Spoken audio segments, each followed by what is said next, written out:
तो good afternoon बच्चों, start करते हैं बेटा। एक दो दिन हमने क्लास नहीं लिया, आगे कंटिन्यू करेंगे। लास्ट चैप्टर जो स्टार्ट कर रखा था हमने, ऑक्सीलेशन स्टार्ट किया था। आज कोशिश करेंगे उसका लास्ट चैप्टर ख़त्म हो जाए, ठीक है। उसके बाद वेव स्टार्ट करेंगे। तो ऑक्सीलेशंस में लास्ट केस जो हमने किया था, सिंपल हार्मोनिक मोशन के एप्लीकेशन पढ़ रहे थे हम लोग, और उसके अंदर एप्लीकेशन पार्ट में हमने जो चीज़ें पढ़ी थी वो लास्ट टॉपिक हमारा स्प्रिंग था। यस और no? Simple harmonic motion of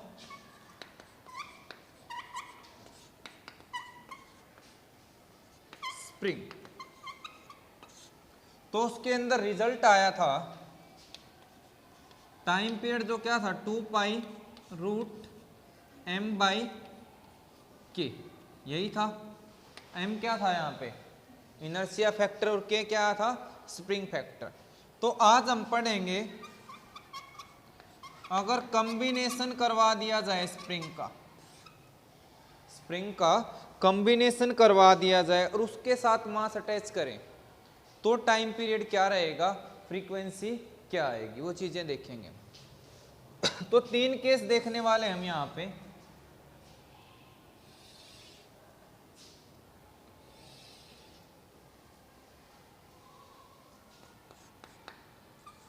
two springs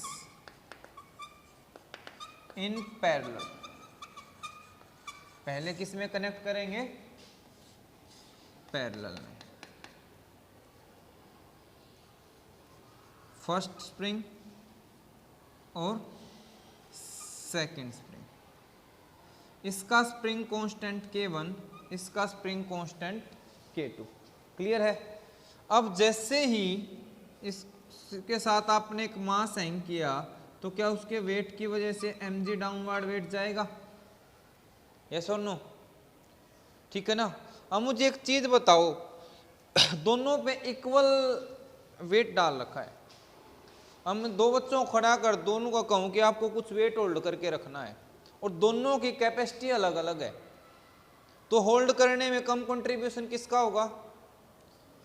जिसकी कम है ताकत, और ज्यादा किसका होगा? तो ऐसे यहाँ पे भी, और वो रोकने में रिस्टोरिंग फोर्स तो लगा रहे हैं ना, तो यहाँ पे दोनों में रिस्टोरिंग फोर्स अलग होगी या सेम होगी? क्योंकि स्प्रिंग कांस्टेंट अलग है तो रिस्टोरिंग फोर्स भी क्या होगी? अलग हो जाएगी। क्लियर हुआ? पॉइंट समझ आया ना? बुक से एक एक लाइन समझनी है, तो मैं थ्योरी नहीं एक्सप्लेन आपको पॉइंट कर रहा हूं सारा। तो यहाँ पे F1 फर्स्ट के लिए कितनी आ जाएगी? क्या डिस्प्लेसमेंट कॉमन होगा? भाई मैंने बॉडी को डिस्प्लेस तो कॉमन ही किया है ना। मैं क्या करता हूं, उस बॉडी को वाई डिस्प्लेसमेंट देके छोड़ देता हूं, तभी तो ये ऑक्सीलेट करेगी।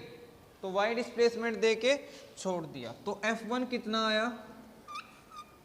K1y, और F2 कितना आया? K2y। क्लियर हो गया? यस और नो? तो नेट फोर्स कितनी आई?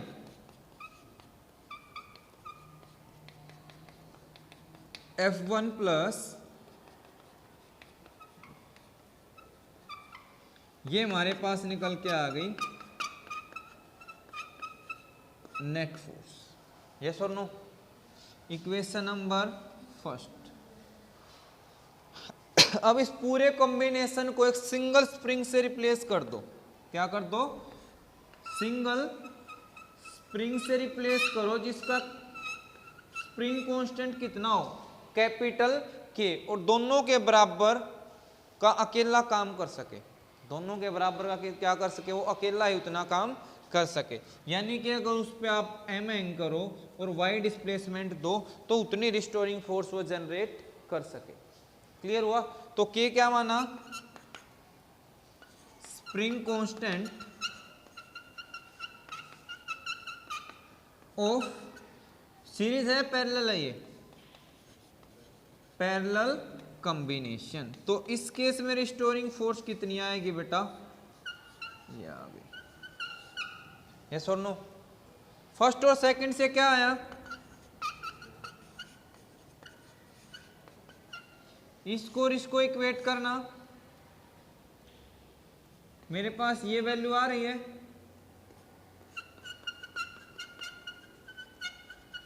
y से y, नेगेटिव से नेगेटिव, तो k कितना आ गया बेटा,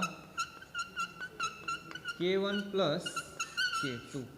तो दो कॉम्बिनेशन को हम पैरेलल में लगाएंगे तो टोटल स्प्रिंग कांस्टेंट कितना आएगा, k1 प्लस k2। अगर n को लगा दोगे तो k1 plus k2 plus k3 up to kn। Numerical competition में पूछा जाता है यहाँ पे, ठीक है, कॉम्पिटिटिव एग्जाम में क्वेश्चंस बना सकते हैं, तो ध्यान से पढ़ लेना इसको। तो अब मैं यहाँ पे टाइम पीरियड लिखूं, इसका मास तो कितना है m, तो टाइम कितना आ जाएगा बता सकते हो, क्या लिखते थे बेटा हम, inertia factor by spring factor. तो जगह कमी है ज्यादा, ऊपर पैरेलल में समझाना चाह रहा हूं, तो m by k1 plus k2 कितना आ जाएगा। एक सेकंड के लिए रुकना, डस्टर नहीं है बेटा आज, शायद डस्टर लेके आओ एक बार भाग के। चलो यहां लिख देता हूं, t कितना आया 2 pi root m by capital K, और कैपिटल K की वैल्यू कितनी है यहाँ पे, k1 प्लस k2। क्लियर हो गया, कोई डाउट हो तो बताओ। तो ये कौन सा कॉम्बिनेशन था हमारा, पैरेलल कॉम्बिनेशन। सेकंड केस हम पढ़ेंगे टू स्प्रिंग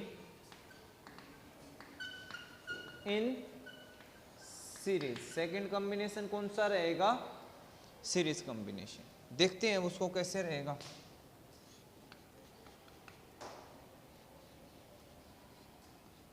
K1 और दूसरे वाले का स्प्रिंग कांस्टेंट K2, और यहां कर लिया मास m, तो वेट हो जाएगा mg। अब मैंने इसको y डिस्प्लेसमेंट दिया, क्या दिया, y डिस्प्लेसमेंट। अब मुझे एक बात बताओ, दो स्प्रिंग है, स्प्रिंग कांस्टेंट उनके अलग है, और नीचे मैंने टोटल मान लिया 5 सेंटीमीटर का दे दिया, तो एक ज्यादा टफ है स्प्रिंग कांस्टेंट, एक का ज्यादा एक का कम है, तो जो हार्ड होगा वो कम एक्सटेंड होगा, और जो सॉफ्ट होगा जिसको नॉर्मल लैंग्वेज में समझाऊं तो वो क्या होगा, ज्यादा एक्सटेंड। तो यहाँ पे जो उनका डिस्प्लेसमेंट होगा इंडिविजुअल वो सेम होगा या डिफरेंट होगा, क्या होगा वहां पे, डिफरेंट होगा। तो अगर मैं इसकी सेकंड पिक्चर बनाना चाहूं तो इसमें तो इंक्रीमेंट आया कितने का, y1, और यहां से दूसरे का चेक करना चाहो तो इसमें कितना आया, y2। और क्या यही तो मिलके नेट y के बराबर होगा या नहीं होगा, बोलो, समझ आ गया नहीं आया। तो यहां पे नेट डिस्प्लेसमेंट कितना होगा बेटा, y is equal to y1 plus y2। वहां पे फोर्स टोटल के इक्वल थी, यहाँ डिस्प्लेसमेंट टोटल के इक्वल है। तो मुझे बताओ यहाँ फोर्स सेम आएगी जब स्प्रिंग कांस्टेंट भी अलग है और ये भी अलग है, तो फोर्स यहां से आपको क्या दिख रही है भाई, बिल्कुल अलग आएगी। माइनस k1 y1 का प्रोडक्ट ही तो फोर्स देगा, और इस केस में माइनस k2 y2। तो मुझे यहां इस इक्वेशन को फॉलो करना है, तो यहां से किसकी वैल्यू चाहिएगी, अब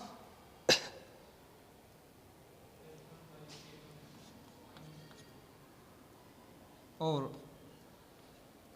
y2, ठीक है। अब एक चीज बताओ बेटा, यहां पे रिस्टोरिंग फोर्स कम होगी ज्यादा होगी, दोनों को अकेले में नहीं देखना हमें, अगर ओवरऑल कॉम्बिनेशन देखा जाए तो कितनी होगी, सेम या डिफरेंट। जब बॉडी टोटल कॉम्बिनेशन आपने y डिस्प्लेस किया तो y को ही तो रिस्टोर कर रही हैं, क्या कर रही हैं, y को रिस्टोर कर रही हैं। तो यहां पे दोनों का इंडिविजुअल की बात करें, F1 और F2 यहाँ पे क्या आएंगी, इक्वल आएंगी। क्या आएंगी, इक्वल आएंगी। क्लियर हो गया। तो यहाँ पे ये मैंने समझाने के लिया, उसके बाद आप F1 की जगह भी आप क्या पुट कर दो, फॉर एग्जाम्पल F, और इसके लिए भी और इसके लिए भी कितना F। समझ आ गया क्यों? ठीक है, दोनों वैल्यूज पुट करो, इन वैल्यूज को यहाँ पुट करोगे तो, और यही पूरे कॉम्बिनेशन के लिए, कॉम्बिनेशन के लिए F ही रहेगा, रिजल्टेंट कितना आएगा, -KY। तो यहां से Y कितना आया, -F/K। इन तीनों वैल्यूज को इसमें पुट करो तो बताओ कितना आया, -F/, और ये कैपिटल K क्या है बेटा, सीरीज का या पैरेलल का, स्प्रिंग कांस्टेंट किसका रहेगा, आप सीरीज पढ़ रहे हैं तो सीरीज का रहेगा। तो यहां से देखना एक बार कितना आया, -F/K1 -F/K2। क्लियर हुआ, कॉमन चला जाएगा। एक सेकंड ऐसे कर लेते हैं, 1/K1 1/K2, और इस F से ये F काट देंगे तो क्या बचा, एलसीएम लो, K2 प्लस, तो K कितना आया,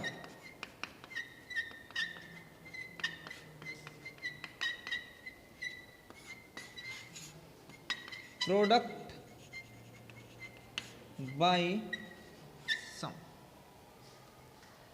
क्लियर है, तो ये याद रह जाएगा। पैरेलल में क्या आएगा, 3 है तो 1/K1 1/K2 प्लस 1/K3 किसके इक्वल आ जाएगा, 1/K के equal.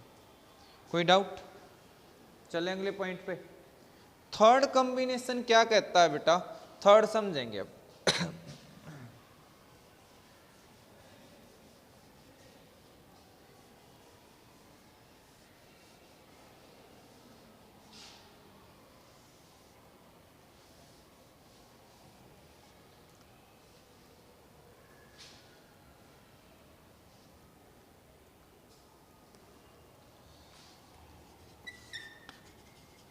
Mass is hanged in between two springs। दो स्प्रिंग के बीच में एंकर रखा है, ना सीरीज में ना पैरेलल में, बीच में एंकर दिया।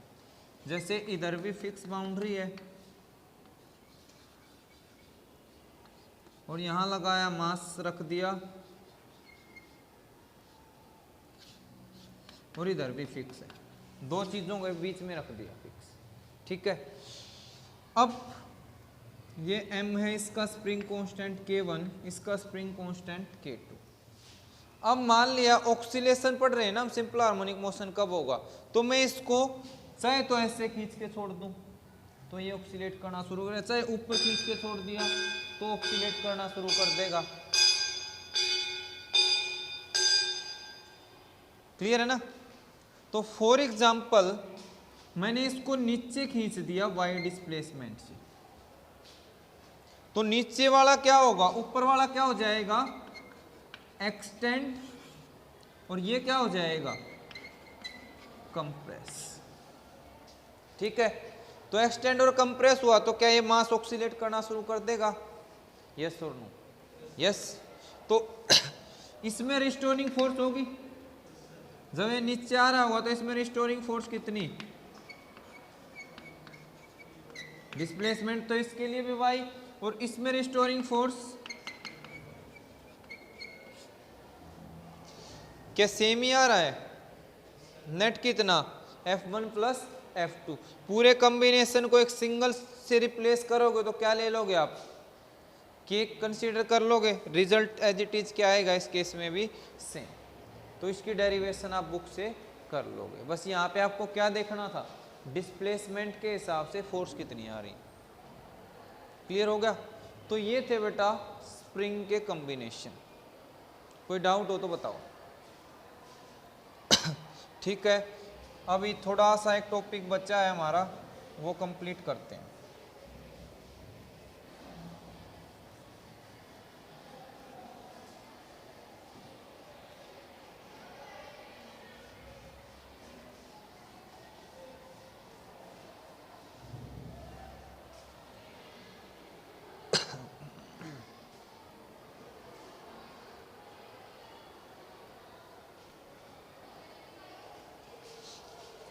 अगला टॉपिक देखो, तो आपको थोड़ा सा लाइट लग सकता है कि थ्योरेटिकल है, पर डेली लाइफ में एप्लीकेशन बहुत ज़्यादा रखता है, तो उसको अच्छे से समझेंगे।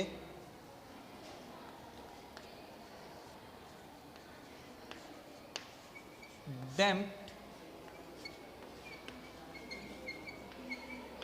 एंड अनडैम्प्ड, या पहले अनडैम्प्ड पहले कर लेते हैं और डैम्प्ड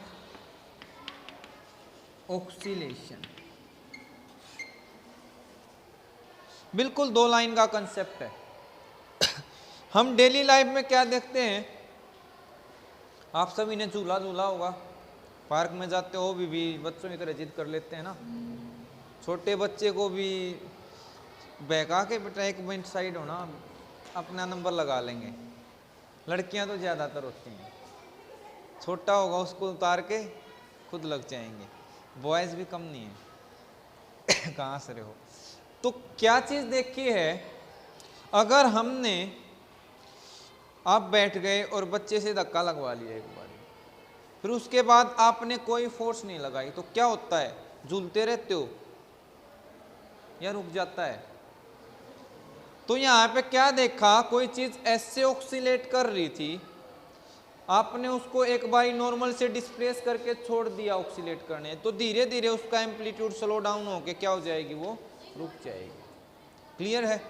तो यहाँ एम्पलीट्यूड डिक्रीज हुआ ना टाइम के साथ, इसी डिक्रीमेंट को क्या बोला गया है, डैम्प्ड। एम्पलीट्यूड का कम हो जाना क्या होता है, डैम्पिंग, और एम्पलीट्यूड मेंटेन रहना वो क्या रहेगा, अनडैम्प्ड। तो दोनों ऑक्सीलेशन समझ आ जाएंगे। अगर किसी ऑक्सीलेशन का एम्पलीट्यूड, इसको याद रखना, डैम्पिंग का मतलब डिक्रीज होना। If amplitude of oscillation decreases with time, then it is called, कैसा कहा जाएगा, डैम्प्ड ऑक्सीलेशन। और अगर एम्पलीट्यूड क्या रहे,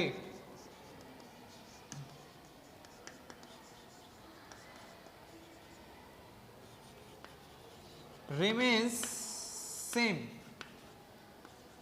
with time,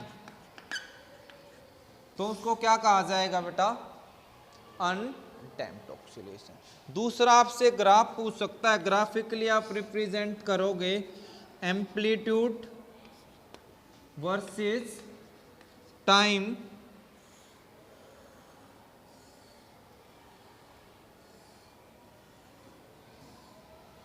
तो हाइट मेंटेन है, थोड़ा वो देख लेना, यहां से पता नहीं चल रहा, तो हाइट मेंटेन है तो क्या रहेगा, वो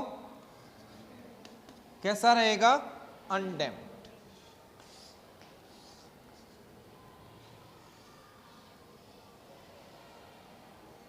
ये कैसा है, डैम्प्ड। कोई डाउट। डैम्पिंग होती क्यों है, what is the reason of damping, air resistance, friction, ये सारी चीजें क्या हैं, बेसिकली इनको डिस्पैचिव फोर्स बोलते हैं।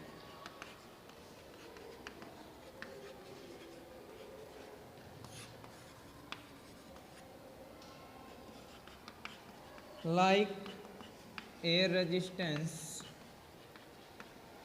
And friction. क्लियर है। एग्जाम्पल पढ़ने भाई बुक से जितने ज़्यादा मिले आपको, ठीक है। इसके एग्जाम्पल्स एग्जाम में पूछ लिए जाते हैं कि व्हाट इज़ द रीज़न, किस टाइप की कैटेगरी में आएगा, तो ये आपको देखने, सेंस समझ आ गई तो कोई भी एग्जाम्पल दे आपको सोच के कर लेना है। क्लियर है, ठीक है। अब अगली बात ये आती है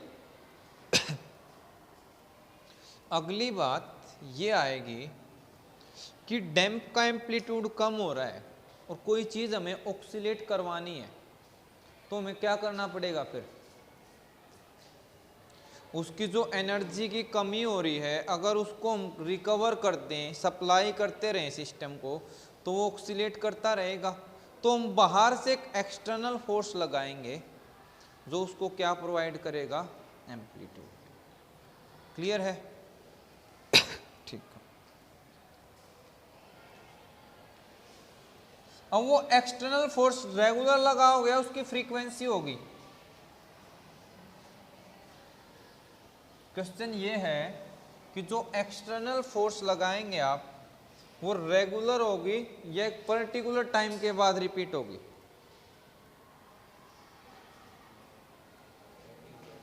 बिल्कुल सही। या ऐसा देखा झूला झूला रहे हो, झूलने वाले के साथ साथ साथ ऐसे ही भाग के फिर उसको पकड़े लेके आ रहे हैं, ऐसा तो नहीं होगा। यहाँ से हमने उसको धक्का दिया, फिर वो वहां जाएगा, एक पर्टिकुलर टाइम के बाद फिर रिपीट हुआ, फिर धक्का दिया। क्लियर हुआ?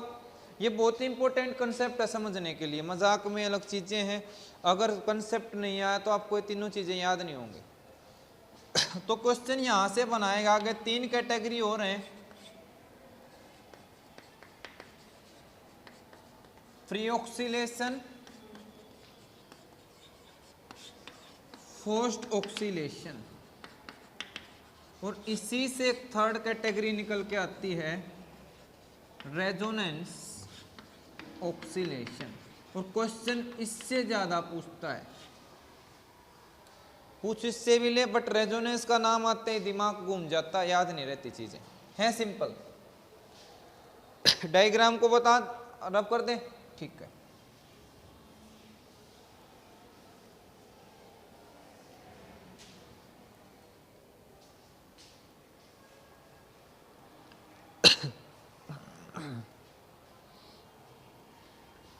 अब एक थोड़ा सा एग्जांपल ले लेते हैं। वैसे तो 100% तो कोई भी अनडैम्प्ड नहीं होती, डैम्पिंग होगी, पर नियरली सिंपल पेंडुलम को उसका केस में कंसीडर आप कर सकते हो।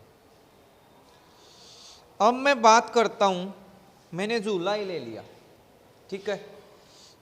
अब आपने झूलना शुरू किया और स्टार्टिंग के टाइम की बात हो रही, मैंने आपको क्या किया भाई, एक बच्चा बैठा था, बच्चे को झूला रहे हो ऐसे मान लो, तो क्या करोगे? आपने बच्चे को एक बारी खींच के छोड़ दिया और आप साइड में बैठ गए। तो जब तक वो ऑक्सीलेट कर रहा है, क्या आप एक्सटर्नल फोर्स लगा रहे हो? तो वो अपनी नेचुरल फ्रीक्वेंसी से ऑक्सीलेट कर रहा है। तो जब भी कोई ऑक्सीलेशन बिना एक्सटर्नल फोर्स के अपनी नेचुरल फ्रीक्वेंसी के साथ हो, मैंने क्या बोला? बिना एक्सटर्नल फोर्स के नेचुरल फ्रीक्वेंसी के साथ हो, तो उसको क्या बोल लेंगे? Free oscillation. क्लियर हो गया? ठीक है। अब फिर देखा बच्चा रोने लग गया, ठीक है, तो पता ही है फिर चुप करवाना महाभारत हो जाता है। तो फिर क्या हुआ, एकदम से आप उठ के आए और फिर उसको जोर जोर से वो देने लग गए झूले। पहले मान लिया उसकी स्पीड स्लो थी, अब उसके बाद तो हमारी ड्राइविंग फोर्स तो हमारे हाथ में आ जाती है ना। तो कुछ टाइम के बाद जो स्लो हो रहा था या रुकने को हुआ, तो उसने भी झूला रुकने को हुआ, बच्चा शुरू हो गया, ठीक है। वो पता ही होगा कैसे मैं करके या कितना मतलब जोरदार हर एक का अपना रिएक्शन होता है। तो फिर आपने क्या किया, जो नेचुरल फ्रीक्वेंसी से था फोर्स लगानी शुरू करी। अब वो फोर्स उस फ्रीक्वेंसी के बराबर भी हो सकती है और कम ज्यादा भी, यस और नो? हो सकती है, नहीं हो सकती? तो अगर एक्सटर्नल फोर्स की फ्रीक्वेंसी, इसकी फ्रीक्वेंसी को बोलता हूं नेचुरल, और एक्सटर्नल फोर्स की फ्रीक्वेंसी नेचुरल से ज्यादा है, तो वो कहा जाएगा फोर्स्ड ऑक्सीलेशन। और अगर फोर्स्ड ऑक्सीलेशन में ही जो ड्राइविंग फोर्स है उसकी फ्रीक्वेंसी किसके बराबर हो जाए? रेजोनेंस के आसपास की हो जाए, सॉरी बराबर हो जाए नेचुरल फ्रीक्वेंसी के, तो वो क्या कहा जाएगा? Resonance oscillation. डेफिनेशन समझ आ गई? बोलो, ये दोनों किसकी कैटेगरी हैं? फोर्स्ड की। एक में क्या डिफरेंस है? ठीक है, ज्यादा या कम? इक्वल नहीं होगी, ऐसे भी याद कर सकते हो, ठीक है। और उसमें देखो इसको समझते हैं, हम इस पे लगे हुए थे फोर्स पे, अब वो नेचुरल से झूमेगा या आपने जो फोर्स लगाई ज्यादा से झुला रहे हो तो ज्यादा से झूलना शुरू कर देगा ना।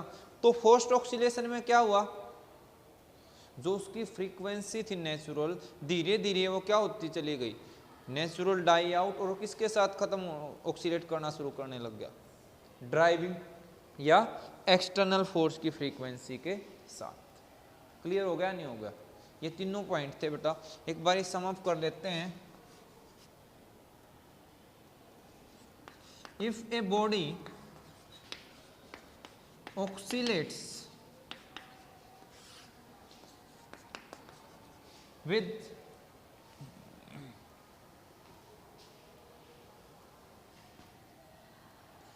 without any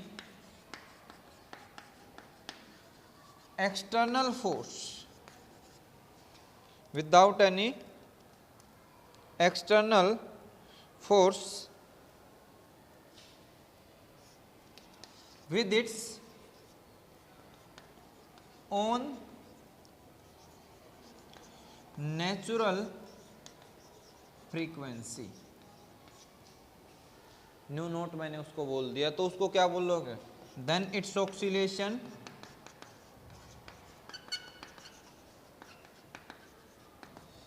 क्या कहा जाएगा, free oscillation.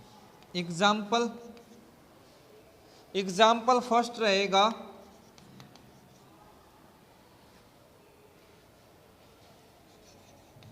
bob of simple pendulum।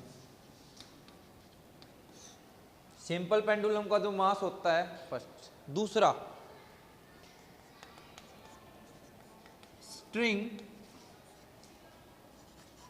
Of an musical instrument,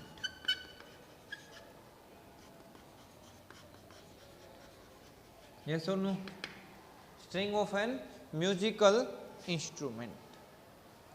आप म्यूजिकल इंस्ट्रूमेंट में तो देखते हो ना, सितार है, गिटार है, एक बारी वायर को आप क्या करते हो, ऐसे टैप करते हो तो ऑक्सीलेट करना शुरू कर देगा।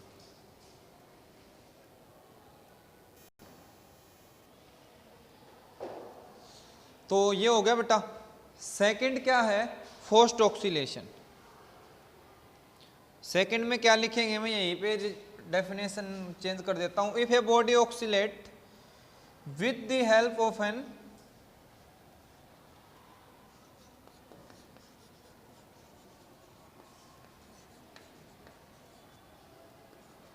External force and with A frequency, तो क्या हो जाएगा, यहां पे सेम रहेगा, डिफरेंट रहेगी, with A frequency different from its natural frequency, उसको क्या कहेंगे, फोर्स्ड ऑक्सीलेशन। क्या कहा जाएगा उसको बेटा, फोर्स्ड ऑक्सीलेशन। इसके एग्जाम्पल क्या रहेंगे, ध्यान रखना। जब म्यूजिकल इंस्ट्रूमेंट के अंदर देखो, इसको ध्यान बारीकी से समझते हैं थोड़ा सा। टर्निंग फोर्क, मान लिया मेरे पास एक इंस्ट्रूमेंट होता है जिसमें 2 पत्तियां लगी होती हैं, मैंने उसको टैप किया था और उसमें रबड़ पैड से टैप कर लिया तो ऑक्सीलेशन प्रोड्यूस हो गए। अब मैं जैसे उसको इस बोर्ड पे टच करूं, मैंने उसको क्या किया, मान लिया टर्निंग फोर्क है और इसको बोर्ड पे टच किया, तो पहले इसके मॉलिक्यूल टच करने से पहले ऑक्सीलेट कर रहे हैं या नहीं कर रहे, कर रहे हैं। मैंने बताया था सॉलिड बॉडी के मॉलिक्यूल्स वाइब्रेशन में होते हैं तो ऑक्सीलेट भी करेंगे, वाइब्रेशन ऑक्सीलेशन का एक टाइप था। तो जब मैंने इसको टच किया तो अब जो इसकी ऑक्सीलेशन की फ्रीक्वेंसी होगी, यहां जो मॉलिक्यूल्स हैं अब जो ऑक्सीलेट करेंगे वो उसकी पहले वाली नेचुरल से डिफरेंट होगी या सेम होगी, कुछ इफेक्ट फोर्क ने भी दे दिया ना, तो क्या हो गया, अब इसकी फ्रीक्वेंसी उससे डिफरेंट, तो ये कैसा ऑक्सीलेशन रहेगा, फोर्स्ड ऑक्सीलेशन। पॉइंट समझ आ गया। पहले नेचुरल से कर रहे थे, टर्निंग फोर्स अप्लाई हुआ तो यहां से कुछ इफेक्ट उधर ट्रांसफर हुआ, अब जो करेंगे तो अब की जो ऑक्सीलेशन हुई है वो पहले वाली नेचुरल से क्या रहेगी, डिफरेंट। तो ये कौन सा एग्जाम्पल हो गया? Forced oxidation. क्लियर है? दूसरा तो पहले इसका एक फ्री का बच गया था,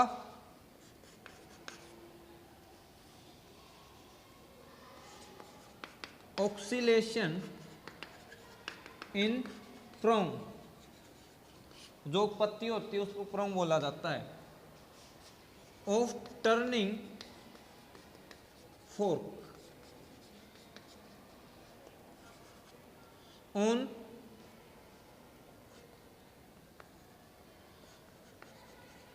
नॉकिंग इट या स्ट्राइकिंग इट ऑन रबड़ पैड। एक रबड़ के पैड पे जब करते हैं तब। तीनों हो गए।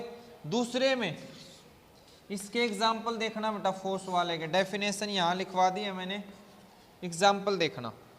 अगर मैं सिंपल पेंडुलम को किसी फिक्स बेस से ला बांध के ऐसे हाथ में रख के ऑक्सीलेट करवा रहा हूं तो कैसा ऑक्सीलेशन हो जाएगा? तो सिंपल पेंडुलम इन हैंड, इतने से सेंस बन जाएगी, पूरी लैंग्वेज बुक से पढ़ लेना। क्लियर है? दूसरा म्यूजिकल इंस्ट्रूमेंट की बात करें, आपने धागे को वाइब्रेट करवाया था, धागे को क्या दी? फोर्स दी। तो क्या उसका कुछ असर जो साउंड बोर्ड है उस पर जाएगा या नहीं जाएगा? साउंड तभी तो होगी जब उसकी मूवमेंट साउंड बोर्ड पे ट्रांसफर होती है। तो साउंड बोर्ड में जो वाइब्रेशन होगी वो क्या पहले थी उस वैसी हो गया, कुछ डिफरेंट होगी? पहले वाली से क्या होगी? डिफरेंट। तो सेकंड क्या आ जाएगा? Vibration in sound board of musical instrument. तो वायर में कौन सी थी? Free oscillation. साउंड बोर्ड में कौन सी सेटअप हो गई? Forced oscillation. तीसरा बेटा, इस टर्निंग फोर्क से टेबल में vibration produced in table on touching the vibrating turning fork। तो इसके समझ आ गए? कोई डाउट हो तो बता सकते हो। चलें आगे। तीसरा थोड़ा सा और मॉडिफाई करूंगा डेफिनेशन को।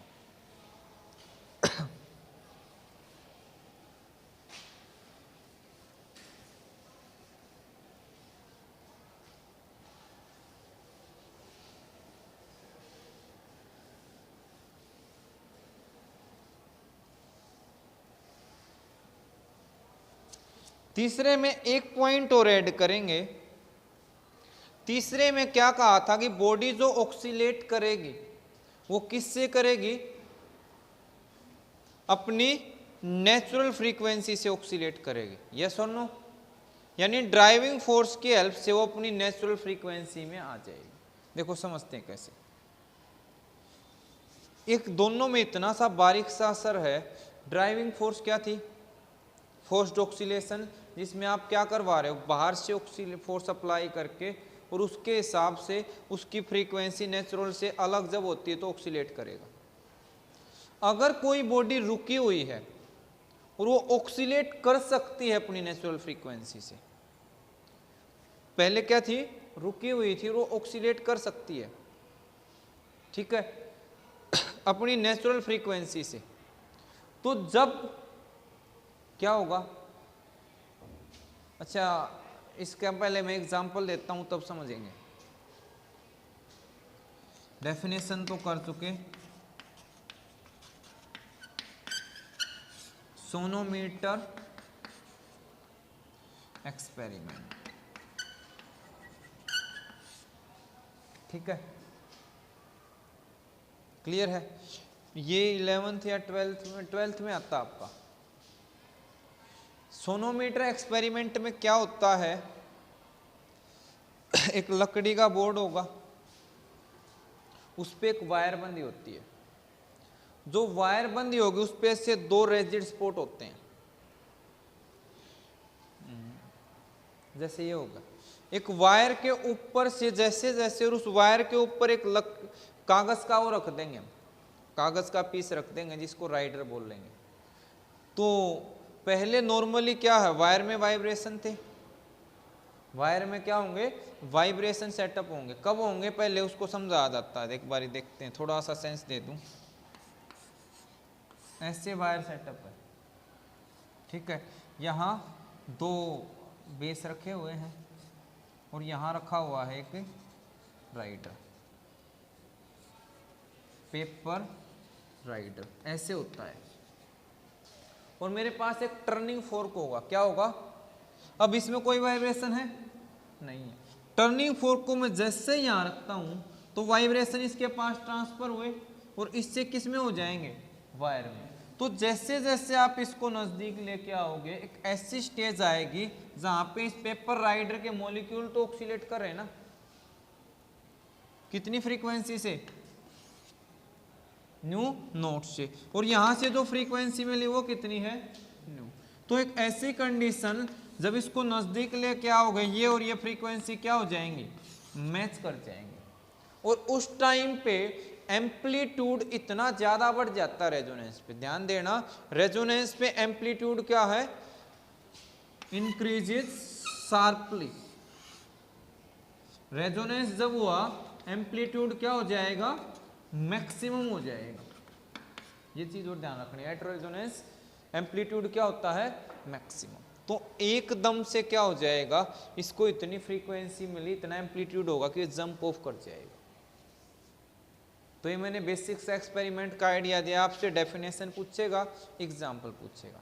तो यहाँ पे डेफिनेशन में क्या देना है, कोई बॉडी ऑक्सीलेट करेगी अपनी नेचुरल फ्रीक्वेंसी के साथ, किसकी हेल्प से, किसी दूसरी ड्राइविंग फोर्स की हेल्प से, ठीक है। और कब करेगी, रेजोनेंस तब होता है जब ड्राइविंग फोर्स की फ्रीक्वेंसी नेचुरल फ्रीक्वेंसी से किस बराबर हो। क्लियर है। मान लिया किसी की नेचुरल फ्रीक्वेंसी 10 यूनिट थी और ड्राइविंग भी कितनी आपने लगा दी 10, तो रेजोनेंस हो जाएगा, ठीक है। कोई डाउट हो तो बताओ।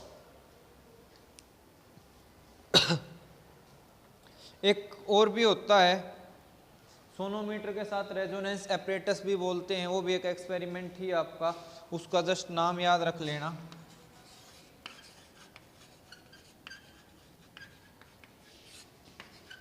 इसके अंदर भी यही होता है।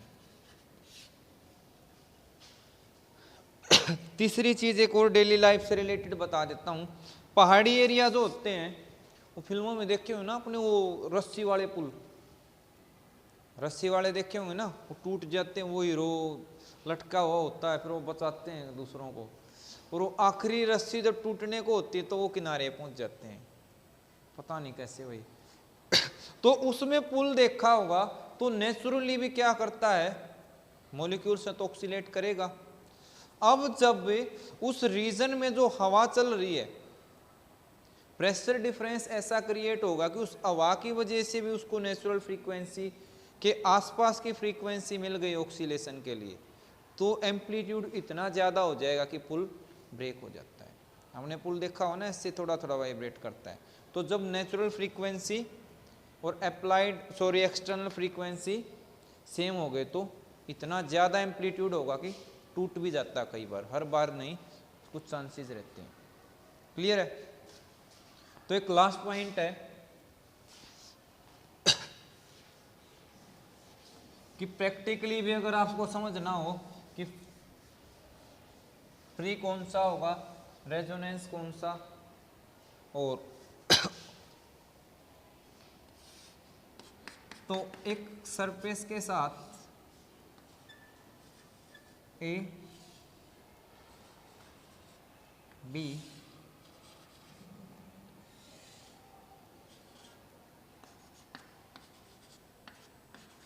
ये चार मैंने पेंडुलम हैंग कर दिए, और मैंने क्या किया, इस एक को ऐसे खींच के, बस देखो इस एक को ही एक बार खींच के छोड़ दिया, तो क्या होगा, ये अपनी वाइब्रेशन इसको भी ट्रांसफर करेगा, इसको भी और इसको भी ट्रांसफर करेगा। अब क्या ये लेंथ सेम है, तो सेम लेंथ वालों की फ्रीक्वेंसी क्या होगी, सेम। तो फ्रीक्वेंसी मैच हो गई। जब फ्रीक्वेंसी आपकी क्या होगी, एक चीज देखना, और ये अपनी किस फ्रीक्वेंसी से ऑक्सीलेट कर रहा है, नेचुरल से। इसको तो आपने एक बार छोड़ दिया तो ये क्या कर रहा है, नेचुरल। छोड़ने के बाद तो अपना खुद ऑक्सीलेट कर रहा है ना, कोई ड्राइविंग फोर्स नहीं। तो नेचुरल वाला है तो इसका ऑक्सीलेशन कैसा होगा, फ्री। अब ये तीनों को क्या कर रहा है, ऑक्सीलेशन अपनी फोर्स प्रोवाइड कर रहा है, तो तीनों का ऑक्सीलेशन कैसा हुआ, फोर्स्ड। तीनों का कैसा हो जाएगा, फोर्स्ड। अब फोर्स्ड में भी कैटेगरी जो बात करें, इसकी और इसकी लेंथ सेम है तो इसकी और इसकी फ्रीक्वेंसी क्या होगी, सेम। तो इसका क्या रहेगा, रेजोनेंस। और इसकी फ्रीक्वेंसी कम या ज्यादा होगी तो इन दोनों का कैसा है, बेसिकली इन दोनों का क्या बोला जाएगा, फोर्स्ड। और इसका क्या, रेजोनेंस। समझ आ गया। तो इस तरीके से चीजें होती हैं। एक डेफिनेशन आती है कपल्ड ऑक्सीलेशन। लास्ट डेफिनेशन है, बस कहोगे कि सर लास्ट करके पता नहीं कितना पढ़ा आगे। तो कपल्ड ऑक्सीलेशन, क्या चीजें आपस में जुड़ी हुई हैं, कंबाइंड है ना ऊपर से तो, और एक दूसरे को इफेक्ट भी कर रही हैं। तो जब कई सारी चीजें एक दूसरे को इफेक्ट करें और ऑक्सीलेट करें, कंबाइंड हो, तो उसका ऑक्सीलेशन कैसा कहा जाता है, कपल्ड ऑक्सीलेशन। इफ टू और मोर bodies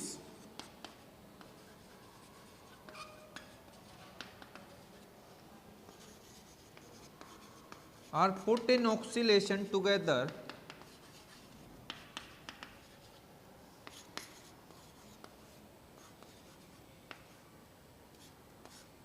such that their oscillations affect each other, their oscillations affect each other, then this oscillation is called coupled oscillation। तो ये चारों का ओवरऑल आप क्या बोलोगे, कैसा ऑक्सीलेशन है, कपल्ड ऑक्सीलेशन। तो बेटा ऑक्सीलेशन का चैप्टर आप लोगों का दी एंड हुआ। बेसिक न्यूमेरिकल्स इसके ट्राई कर लेना, ठीक है, नहीं तो बाद में क्लास में न्यूमेरिकल्स पोर्शन भी रख लेंगे। पर थ्योरी पक्का, थ्योरी नहीं छोड़नी है, ठीक है। न्यूमेरिकल्स आपसे पूछेगा, पेंडुलम पे आ सकते हैं, सिंपल हार्मोनिक मोशन के क्वेश्चन बन सकते हैं, स्प्रिंग के बन सकते हैं। तो क्वेश्चन वहाँ से ट्राई कर लेना। नेक्स्ट क्लास में वेव स्टार्ट करेंगे। वेव भी बहुत इंपॉर्टेंट टॉपिक है, कोई भी डाउट रहता है तो पूछ सकते हो, ठीक है। तो मिलते हैं नेक्स्ट क्लास में बेटा, बाय।